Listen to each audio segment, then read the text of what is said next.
नमस्कार, मैं रहबर सिंह बारी।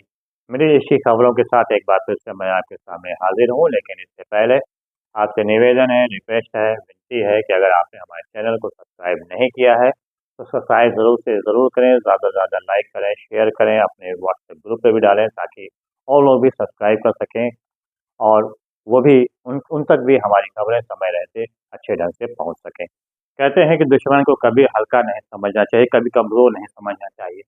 लेकिन इज़राइल बार-बार यही गलती दोहरा रहा है।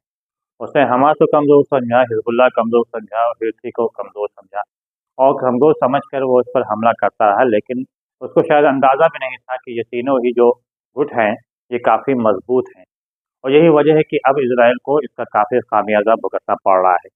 अभी एक दिन पहले ही अमेरिका के एक बड़े अधिकारी ने, सैन्य अधिकारी थे, उन्होंने एक इंटरव्यू में कहा भी कि मैं हैरान हूँ कि हूथी इतना मज़बूत कैसे है, क्योंकि उन्होंने ये कहा कि मैं इंजीनियर भी हूँ और मैं लगातार मिसाइलों के बीच भी रहा हूँ।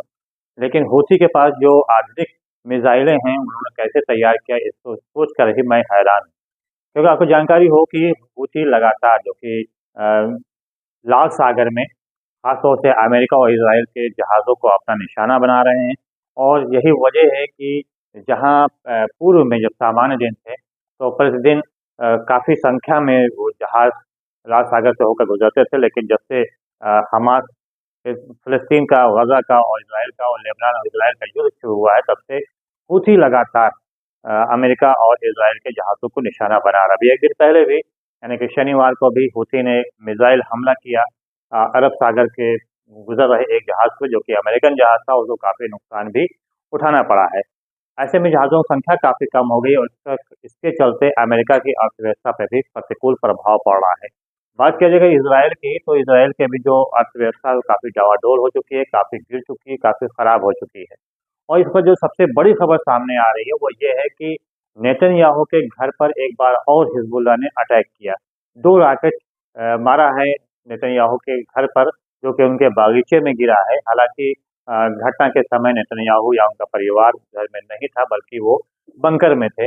ऐसे में कोई ज़्यादा नुकसान वहाँ पे नहीं हुआ, लेकिन समूचे क्षेत्र को जो इज़राइली सेना है उसने घेर लिया, सुरक्षाकर्मियों ने घेर लिया है और जाँच-पड़ताल का कार्य जारी है। इस बात को Jerusalem post, the Israel post, the times of America ने भी आज की खबर में लिखा भी है कि नेतन्याहू के घर पर हमला हुआ है। उधर आईडीएफ ने चेतावनी दिया है कि हम इसका बदला ज़रूर लेंगे और उन्होंने कहा है कि हिजबुल्लाह ने जो हरकत किया है वो बहुत ही गलत हरकत है।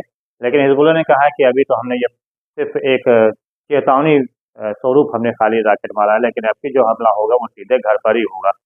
बहरहाल हमला दोनों तरफ से बहुत तेज़ हो चुका है। लेबनान और गज़ा के ऊपर लगातार इज़राइली बम गिर रहे हैं, जहाँ पे बेगुनाह भी मारे जा रहे हैं।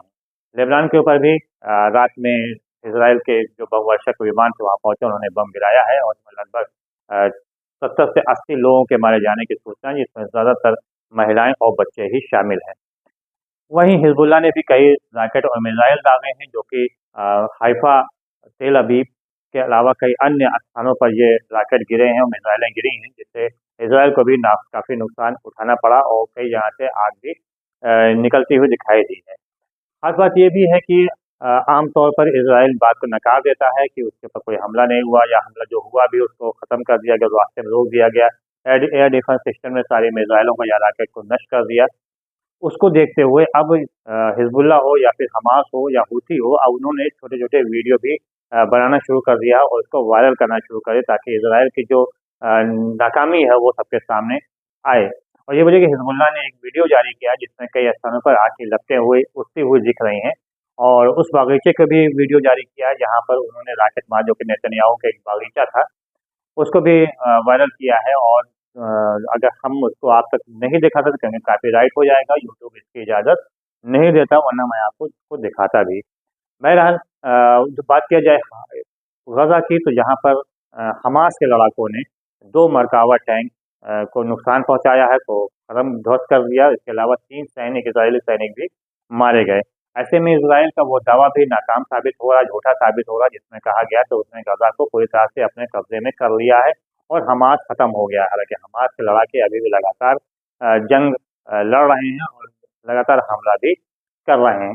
वहीं पर अब सीज़ फायर की बातें सामने आने लगी हैं और 1-2 दिन पहले ही अमेरिका के एलन मस्क ने ईरानी राजदूत से गुप्त वार्ता की थी और ये सूत्रों के अनुसार ये बात सामने आ रही है कि शायद सीज फायर को लेकर वार्ता हुई और ईरान ने कहा भी है कि अगर सीज फायर की बात होती है तो वो लेबनान के साथ खड़ा नजर आएगा और सीज फायर की बात को आगे बढ़ाने के लिए वो तैयार है।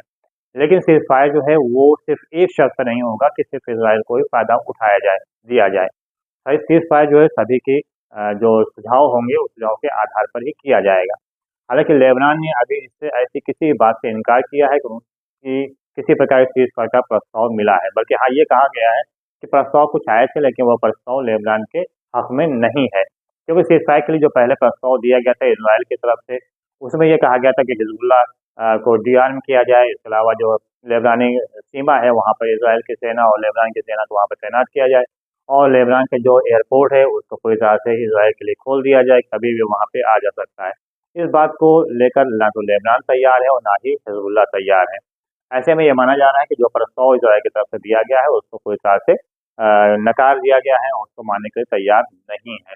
बहरहाल सीज फायर की कोशिशें जारी हैं, अच्छा है कि सीज फायर हो जाए, बेगुनाह ना मारे जाएं और जंग किसी चाहे भी जो भी जंग हो हमेशा बेगुनाह ही मारे जाते हैं और उससे नुकसान ही होता है, अर्थव्यवस्था भी चारों तरफ डावाडोल हो जाती है। तो अच्छा है कि सीज फायर हो जाए और फिर से एक बार शांति व्यवस्था मिडिल ईस्ट में कायम हो। बहरहाल अगर आपने हमारे चैनल को सब्सक्राइब नहीं किया तो आपसे एक बार फिर से विनती है, निवेदन है, रिक्वेस्ट है कि हमारे चैनल को सब्सक्राइब ज़रूर कीजिएगा, ज़्यादा शेयर कीजिएगा, लाइक कीजिएगा, ताकि हमें भी आपसे कुछ लाभ हो सके। बहरहाल फिलहाल बाकी बात को दीजिए सर। बहुत बहुत धन्यवाद। जय हिंद, जय भारत।